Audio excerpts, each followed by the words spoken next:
já? Bem.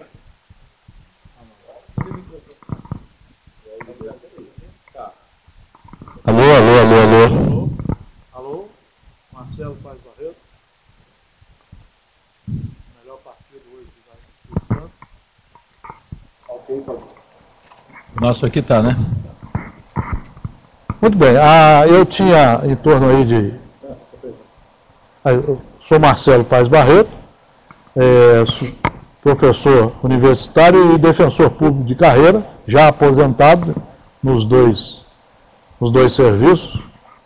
E o meu pai, Manuel Xavier Paz Barreto Filho, foi o primeiro reitor nomeado por presidente da República na organização, então, da Universidade Federal do Espírito Santo, em 1962. E eu pude acompanhar todo esse momento desses 2 anos que ele passou, porque eu era o filho caçula, homem, e vivia muito com ele. De maneira que eu participava até das reuniões, ficava ali sentado do lado, conversando, e eu pude vivenciar o drama que ele passou. Então é para isso que eu me disponho a estar aqui e contar essa história para vocês.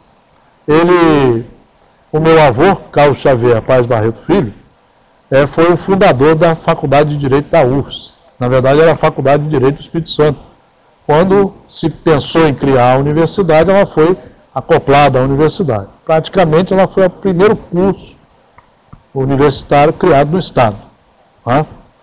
E aí, meu pai também passou a ser professor de carreira. Naquela época, o professor fazia não tinha nem mestrado, nem doutorado, mas ele fazia uma prova de catedrático. Poucos fizeram essa prova. E ele foi um dos que fez a prova e tirou nota 10 na época, no direito de família. E também foi diretor da faculdade de direito que não era da UFS, mas de direito do Espírito Santo. De maneira que quando pensou em se criar a Universidade Federal do Espírito Santo, em 1960, aí é que começou-se a pensar nos mais antigos. Né? E ele começou a ser convocado pelos amigos e se sentiu também convocado por ele mesmo. Era carreira praticamente. Né? Porque estava ali, era desembargador de carreira também, né? De maneira que se aposentou lá para ser reitor aqui. Que a minha mãe então falava que foi a maior besteira da vida dele. Né? Porque lá ele ficaria mais tempo trabalhando, né? Muito mais tempo trabalhando.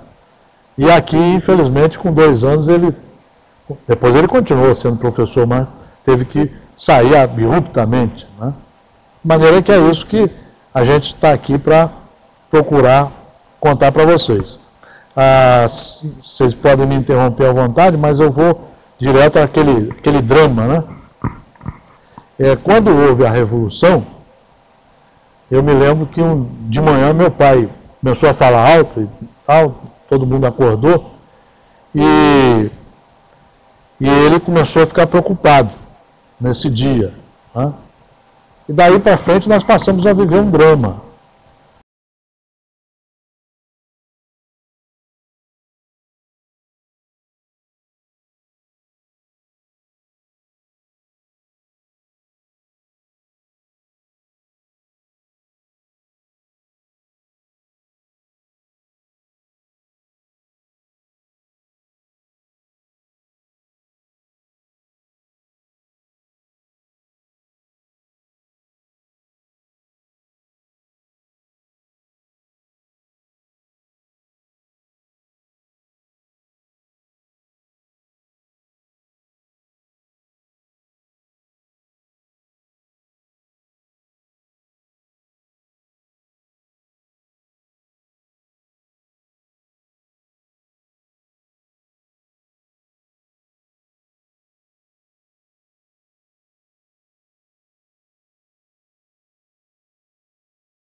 porque todos os reitores foram presos.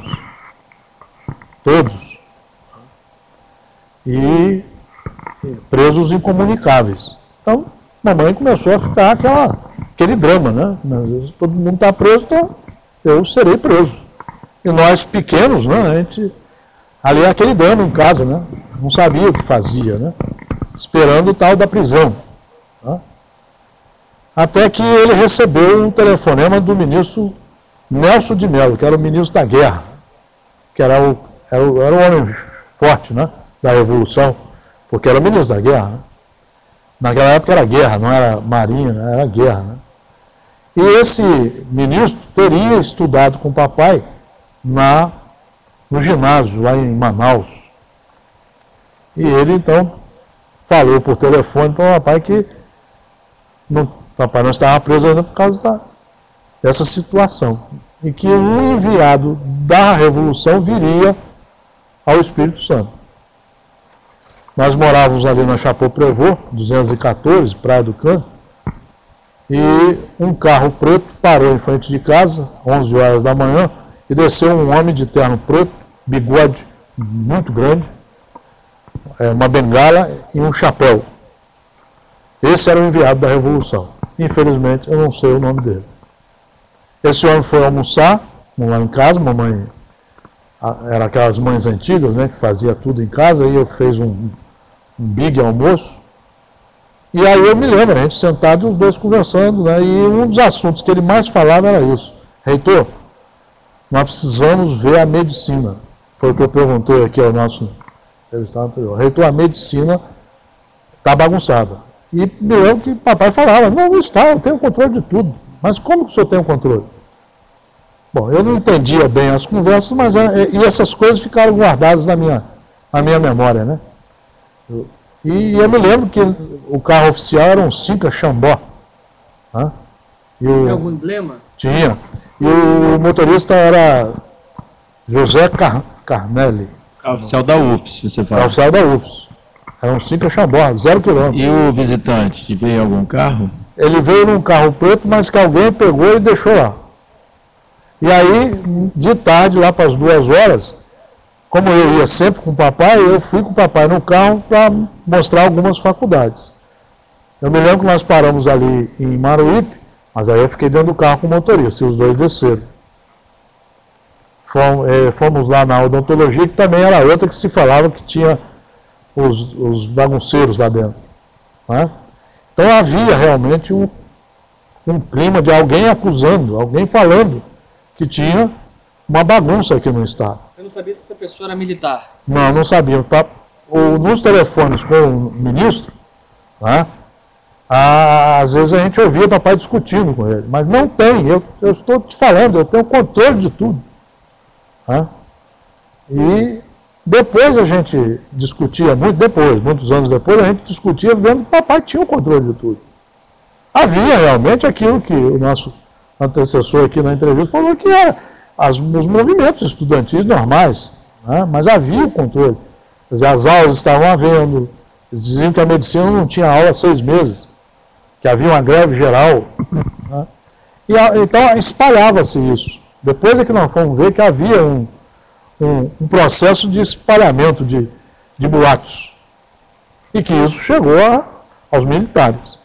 O seu pai tinha, assim, adversários aqui dentro da universidade, assim, tinha muitas pessoas que talvez cobiçassem o cargo que ele ocupava. Não, isso tinha, claro. Ele tinha muita dificuldade em exercer o ofício de reitor? Eu acho que não, mas que tinha adversários, tinha. Nós sabemos, por exemplo, de vários colegas dele, de carreira aí, que queriam ser o reitor. Né? E não foram. Também nesse período anterior, de 2 anos... O professor Jair Dessal era uma dessas pessoas? Era uma das pessoas que tinha problemas com ele na administração da Faculdade de Direito. Mas isso era antigo até. Isso já era lá na faculdade. Essas divergências, vamos dizer assim, eram divergências que pareciam sérias. Eu vi várias vezes o papai falando seriamente desse senhor, né? E de outros também, mas não parecia coisa política, porque parece que eles não eram naquele momento, mas era coisa assim de administração da própria faculdade. Mas que era sério, era. Mas você poderia dizer, então, que esses que você chama de boatos, ou sobre o estado na medicina e na odontologia, seria de interesse dessas pessoas? Não, eu não digo, aí eu acho que não seria dessas pessoas. Aí já seria deixa eu só voltar aqui os 2 anos. Quando o papai foi nomeado, nós notamos que passou a haver uma amizade muito forte de João Goulart com ele. Ele ia várias vezes a Brasília, e quando ele voltava ele falava, almocei no Palácio, a primeira dama, e realmente quando eles vinham para o Cauê, que era o Hotel Cauê, não, ali na Praça Cristóvão Jacques, aquilo era um clube maravilhoso, com o mar batendo ali, né? E o João Goulart gostava muito de ficar ali. E ali, toda vez que ia, eu ia com o papai. E uma vez ela me pegou no colo, a primeira dama, Maria Tereza, linda, bonita, eu já um menino lá, e ela me botou no colo, me beijou, tal, né? Mas havia eu não sei a função dele lá, Gomide, na equipe do João Goulart, que quando eles vinham, ele gostava muito de levar a equipe toda para Domingos Martins, para um famoso churrasco no sítio do Dr. Roberto. Não, Roberto, ele era diretor do negócio de águas, que tinha antigamente aquelas siglas de água, que não era, né, que era federal, depois podemos tentar lembrar. Esse Dr. Roberto também era muito influente na área federal, e sempre a comitiva a gente ia até em combis do governo oficial, a comitiva era em combis oficiais, né, os militares levando, nesse sítio. Então, o João Goulart gostava muito de vir aqui. E isso criou, obviamente, uma ciumeira muito grande. Ainda mais com os estudantes fazendo aqueles movimentos e tendo o apoio dele. Tanto é que o nosso antecessor aqui mostrou que ele chegou a fazer um discurso na Praça 8. Então, me parece que a coisa foi... E a pessoa ligada aqui aos militares, nós já sabíamos que era Alberto Monteiro. Alguma vez os estudantes encontraram com seu pai e o João Goulart aqui em Vitória, nessas vezes que o João Goulart esteve aqui? Eu tenho certeza, me lembro que eu não presenciei, mas que houveram esses encontros lá no Cauê. Com os estudantes? Com os estudantes. Agora, eu não posso retratar como, porque não participei de tudo, lógico. Né? Nesses encontros, o Dr. Ramon estava presente, o Mário Gurgel estava presente? Mário Gurgel participava muito, até porque depois eu fui colega dele como profissional, até muitas vezes, né? Muitas vezes. E Dr. Ramon era a pessoa que estava sempre na equipe. Dr. Ramon, talvez nos meus estudos históricos, que eu andei fazendo, conversando com uma porção de gente aqui depois, né? Porque eu também tive a oportunidade de ficar aqui dentro 25 anos. Eu e o Joel Cabral fomos o fundador do Núcleo de Prática Jurídica do curso de Direito. Isso é uma honra para nós. Foi o único lugar do Brasil que veio uma ministra da Educação, esteve presente aqui, e eu trabalhava aqui, ajudava aí. Mas isso causava muita inveja, muito ciúme. Mamãe era uma pessoa muito ativa, como esposa e dona de casa, e ela era muito ativa. Então, quando ela sabia que alguém estava em conflito com o papai, ela ia na reunião e falava com a pessoa. E por várias vezes mamãe falava do Alberto Monteiro. Alberto Monteiro ia muito lá em casa, né, como funcionário da UFES. E ele era covarde, porque o cara, esse pessoal faz isso, né? Ele denuncia, mas vai lá dar um beijo, né? Aquele amigo de Jesus, né? Vai lá dar um beijo. E eu me lembro que mamãe, uma vez, quando ele entrou, mas ela deu um estouro nele. O que é que o senhor está fazendo? O que é que o senhor está denunciando, meu marido? Você lembra? Era antes da Revolução. Antes da Revolução. Porque quem tinha falado que ele fazia isso para papai era um dos professores mais ativos aqui da época, Délio Magalhães, que era professor de Direito Penal. Você já deve ter ouvido falar, um dos homens mais... Tinha livros até na Itália escrito. E Délio Magalhães... Ele era um homem de ideias à esquerda? Não, aí eu não posso dizer, porque eu convivia muito com ele. O Délio Magalhães era um dos professores antigos da Escola de Direito, que participava do Conselho Universitário, quando foi criado. Talvez, eu acho que o primeiro conselho ele já participava, daquela organização da universidade. E ele foi um dos que fez papai ser reitor. Então ele era muito brigão. Se você ver a história dele aqui, depois a gente pode contar, é a parte, né? E tal. Mas, e bravíssimo. Brigão e bravíssimo e estudiosíssimo. Né? E ele, mamãe falava que ele é que falava quem era o escritório aqui de denúncias. Né? De denúncias dos comunistas, se falava na época, né?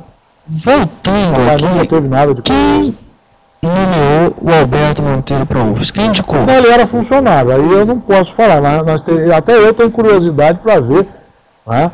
Mas ele era funcionário. Inclusive, eu uma vez, eu me recordo bem que o carro com o motorista, às vezes eu ficava andando com o seu Zé Carnelli, eu me lembro que ele parou, por isso que eu fiz a pergunta, ele parou lá na Filosofia, ali na antiga, ali, aquele prédio bonito ali, e eu me lembro que eu vi Alberto Monteiro ali. E aí eu perguntei depois ao doutor Renato Simões, que é um funcionário antigo também, pode contar muita coisa para vocês, está aposentado, mora em Guarapari, trabalhou na época de papai também. E aí o doutor Renato falou assim, não, Marcelo, você está certo, ele tinha um escritório lá, inclusive ele botava um cachorro bravo na porta do escritório. Detalhe que o doutor Renato me contou, que eu não me lembro desse cachorro quando fui lá.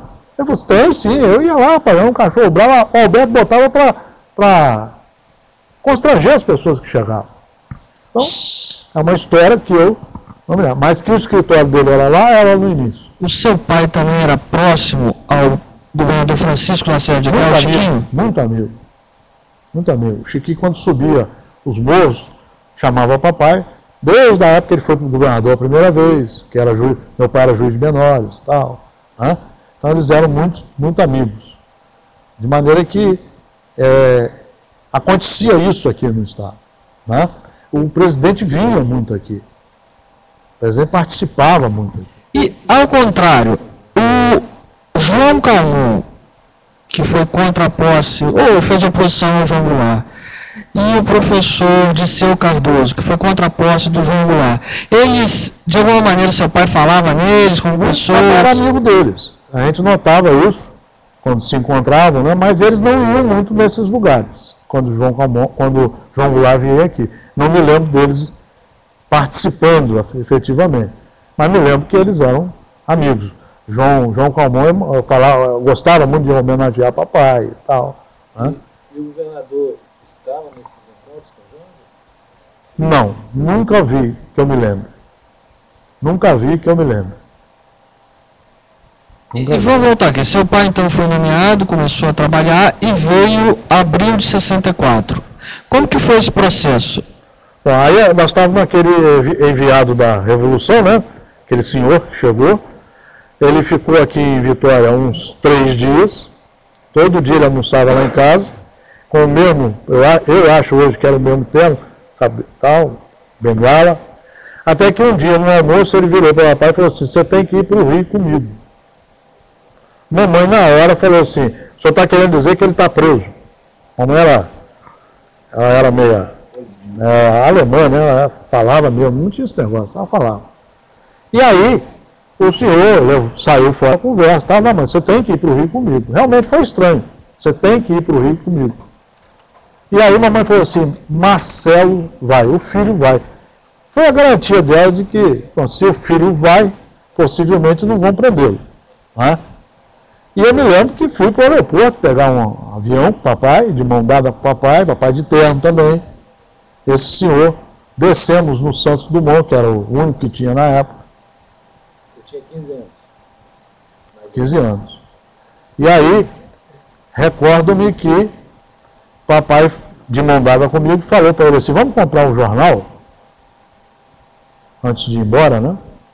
Não posso dizer para onde eles iam. Claro que os dois sabiam. Né?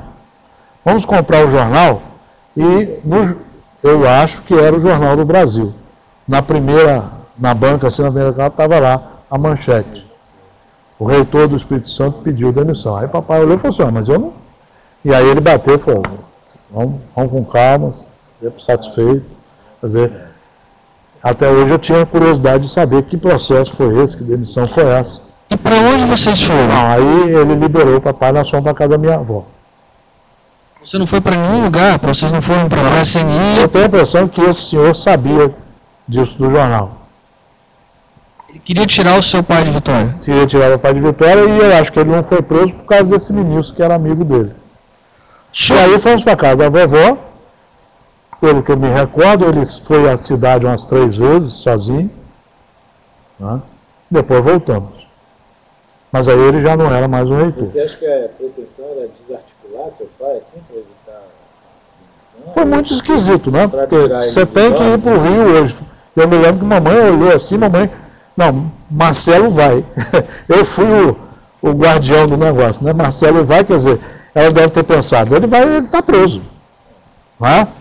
E eu acho que também pode ser que naquele momento ela vendo que ele não rejeitou a minha ida, o filhinho menor, né? Possivelmente por dentro ela deve ter pensado, não vai preso, senão não ia. O jornal lá do Rio de Janeiro já estava manchete, que o reitor tinha... Deixa eu te fazer uma pergunta, Marcelo. Eu me lembro que uma vez esse doutor Renato Simões, quando ele era ativo aqui da reitoria, isso agora, em 2000, né? Uma vez ele deu uma entrevista dizendo um absurdo, que na verdade o doutor Manuel Xavier não pediu a permissão. E então ficou o dito pelo não dito. Eu acredito que papai se convenceu a não mexer mais, porque todos presos, ele era o único que não estava preso. Inclusive na época o reitor de Santa Maria, eu guardava muito, porque esse de Santa Maria tinha vindo a Vitória e tinha ficado lá em casa. E agora com esse negócio do fogo lá, né? Reitor de Santa Maria, reitor da Universidade Federal de Santa Maria. Eu me lembro que o papai falava, fulano de tal está preso, incomunicado e perdeu todos os bens. Os bens foram sequestrados. E aí que a mamãe falava, vamos ficar quietos porque conosco não mexeu em nada. Né? Quando seu pai voltou, ele teve que ir... Não me lembro, mas é fácil da gente ver, né? Fácil. O Pedro Calmon no Rio também estava preso, que era o reitor Pedro Calmon, que era escritor, né? Também estava preso. Quando seu pai voltou, ele em algum momento teve que ir até o 38º BI? Foi. Aí eu fiquei sabendo depois. Ele foi umas 2 ou 3 vezes depor lá. Mas como ele era desembargador, continuava, né? Porque muitos desses que foram presos perderam os cargos também. Teve muitos juízes que perdeu os cargos, né? E ele não perdeu. Não mexeram em nada com ele fora disso, fora daqui. Então, quando ele ia lá no 38º BI, depois de muitos anos eu conversava com ele, então ele falava, claro, eu era o juiz, eu era o desembargador. Então havia um certo respeito, vamos dizer assim. Mas ele teve que depor várias vezes. E depois, como professor da UFS, ele teve algum constrangimento? Não. Ele falava que tinha não, porque ele ficou mais uns 20, uns 15 anos, né? E eu fui aluno dele, né? Eu entrei aqui em 1971 e me formei em 1976. De maneira que, na época, era muito tranquilo. A gente, na nossa sala de aula, 71, a gente sabia que tinha gente do SNI, porque falavam. Quem? Não, a gente fazia os comentários. Por exemplo, era da minha turma uns 3 militares. E eles falavam, tem gente aqui sim, mas eles não podiam dizer. Então a gente ficava querendo descobrir quem era. Mas nunca fomos molestados. Você lembra o nome desse, da sua turma? Era Na época nós tínhamos aquele que foi comandante da polícia, eu vou lembrar agora mesmo. São dois ou três. Então, eles comentavam, né? Falavam assim, ó, tem gente observando a gente. Tá? Mas a gente não fazia nada. Quando o Paulo Artung era da nossa turma, quer dizer, nós do direito, ele era da administração, que era tudo junto, né? Acho que ainda é, né? Tudo junto ali, né? Então a gente ia lá, a gente participava. Tinha um amigo nosso da nossa turma que concorreu com o Paulo Artung, que foi o Joaquim Silva, né? É outro que talvez possa falar mais do que eu para vocês, porque o Joaquim, ele era repórter da Tribuna, muito revolucionário, e era da nossa turma. Acho que você conhece ele. Eu acho que o Joaquim vai enriquecer muito o trabalho de vocês. Tá? Porque ele foi realmente, ele não tinha medo não.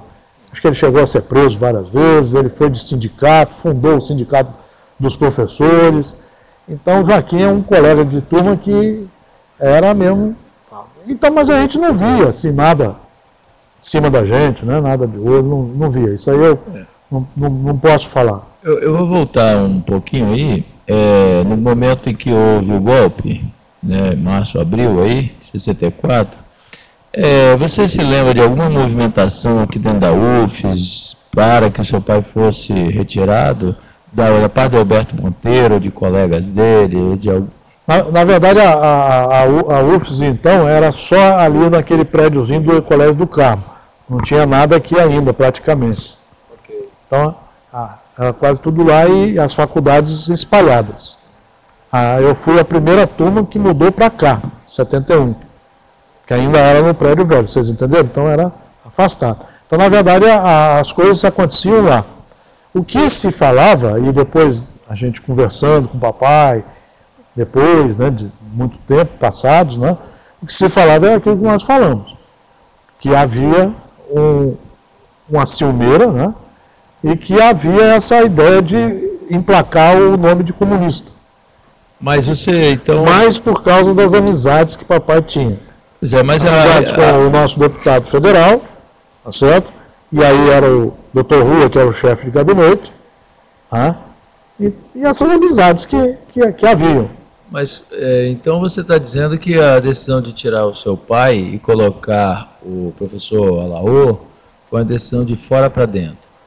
Foi, não, mas papai falou para mim que depois, né, ele ficou conversando com todo mundo e tal, ele ficou sabendo de militares da Revolução, que eram amigos dele da época, né, e falavam, vocês saíram porque vocês foram nomeados pelo Jango. Não ficava ninguém.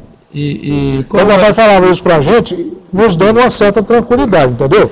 Quer dizer, havia um movimento aqui, havia, mas de verdade, o que os militares de patentes mais altas, eu acho que o Nelson, o ministro da Guerra, falou isso para ele, só que o papai era muito assim, tá? Não gostava de falar quem tinha falado, né? Eu acho que a conversa foi essa, fica quieto, porque quem foi por ele não fica ninguém. E o senhor? Ou seja, passa a régua, sai todo mundo. O senhor se lembra do comandante Milton Fontoura Reis? Me lembro, o nome me lembro, comandante do Exército aqui. 38º VI. Seu pai falou nele como uma dessas pessoas que pediu que ele saísse? Não, aí não, eu não posso falar. Mas papai esteve lá sendo interrogado por ele. Me lembro do Reis. Teve depois uma solenidade, que papai, já como professor só, né, me lembro que papai foi cumprimentado por ele na solenidade, muito respeitoso. Aí foi que ele falou para mim, isso aí era o... E eu conheci ele, muito, depois, né, passei a conhecer. Mas eu acho que a saída foi essa, o militar botou, quem era do Jango tem que sair. Agora, quem tinha amigos comunistas também, então nem se falava, né?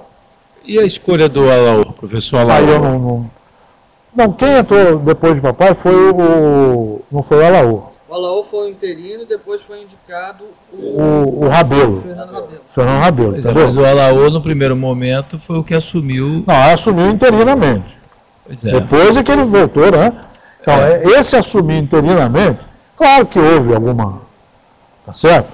Houve alguma coisa, mas o papai ficou muito feliz. Eu me lembro, a gente ia na casa do Rabelo, né? Que era um homem muito sério, tá? Muito sério. E eu me lembro que o papai, ele chamava o papai lá na casa dele, lá, naquela ladeira lá, saindo no Hospital São José, antigo, né? E os dois conversavam muito, muito. Mas com a Alaô eu não posso falar. Isso já, o Duarte Rabelo já reitou, né? Já o seu reitou, pai ainda conversava com ele. Muito, chamava muito para conversar. E o Alaô também era muito amigo do papai. Então eu não acredito. Claro, o Alaô podia fazer parte de grupo aqui, mas isso aí era normal. Agora eu acho que ele saiu muito, essa saída estranha, ordem dos militares, né? E o movimento que era feito aqui dentro, capitaneado, depois nós ficamos confirmando tudo, pelo Alberto Monteiro. Você guarda documentos, coisas... É isso que eu estou começando a procurar, porque eu desmanchei a casa de papai aqui, e quando juntamos, muita coisa foi fora, infelizmente, aí muita coisa eu encaixotei. Então agora com a chegada do meu amigo Paulo, e aí eu estou começando a mexer de novo e vou ver o que eu consigo para vocês. Tá certo? Eu já até mostrei aqui os jornais velhos que eu já comecei a achar, né? Mas eu tenho que tentar reviver isso aí e ver o que eu vou achar. Eu prometo que dentro de uns 15 dias eu já dou um retorno ao Paulo, falando de tudo que achei. De maneira que era isso que eu queria contar para vocês, e eu tenho curiosidade de saber que processo foi esse, o que houve, como é que se tira um homem assim, né? E talvez não se ache nada, né? Não sei. Seu pai não teve que responder por nada em termos... Não, ele Tem algum inquérito administrativo? Não, aqui não. Ele respondeu lá no 38º BI, mas depois ele falava assim: nunca mais me chamaram, não deve ter nada. E nós também não procuramos. O seu pai voltou a ocupar algum cargo de direção aqui na UFES? Chefe de departamento, colegiado? Não, só professor. Só professor. Só professor. Para fazer alguma viagem, ele tinha que pedir autorização para alguém? Não, nunca foi perseguido. Nunca. A perseguição acabou ali, naquele momento ali. Ninguém da nossa família, que a gente saiba, né? Ninguém da nossa família foi perseguido. Ele teve algum peso na escolha de outros reitores, por exemplo, do Fernando Rabelo? Eles tinham muito. Ele e Délio Magalhães, eles eram muito unidos, e o Délio Magalhães era muito forte aqui dentro. Muito, muito forte, muito influente. Então, Ademar Martins. Então a gente pode dizer que mesmo tendo sido deposto durante a ditadura, ainda durante a ditadura, ele era uma pessoa com muito prestígio político aqui dentro, tinha um peso político muito forte. Por causa da integridade moral e por causa da carreira que ele tinha como magistrado, que hoje é difícil a gente falar, mas naquela época só ficava magistrado honesto, né? Então quando ficava mesmo. E ele era daquele das linhas duras, homem honesto, direito, né? E exigia isso de nós. De maneira que eu acho que o que manteve depois foi essas bagagens moral, ética, cuidada, né? Ele se aposentou em que ano? Ele se aposentou em 89, 88, não, 88 ele faleceu em 89. Em 85 ele já estava afastado. O seu pai guardou alguma mágoa do fato de ele ter sido destituído? Guardou. Ele guardou, mas ele era um homem muito cristão. Então a gente notava que ele falava assim: tive que passei. Né? E mamãe falava muito assim: os outros foram presos, você não foi. Né? Aqueles que perderam os cargos vitalícios, né? Muitos perderam, recuperaram depois, mas ele não perdeu. Então eu acho que ele fez o contrapeso aí. Né? Eu vou continuar e tal. E ele sentia que ele era prestigiado. Né? Em 66, ele fundou a Associação dos Magistrados do Espírito Santo, foi ele que fundou, foi o primeiro presidente. Perdão, você perguntou se ele ocupou cargo, não foi? Foi o primeiro presidente da Associação dos Magistrados do Espírito Santo. A mais, foi o fundador e foi o primeiro presidente. Ele não parou, né? Quer dizer, ele continuou lá apesar de estar aposentado, mas continuou lá, né? E continuou aqui. Doutor Marcelo, o senhor estudou aqui num período crítico na universidade. Muito crítico. Ele entrou aqui em 71. 71. Alberto Monteiro estava no auge. Estava no auge. Além do Alberto Monteiro, mais alguma outra pessoa era identificada como quem trabalhava nessa estrutura? Você se lembra de nomes? Não.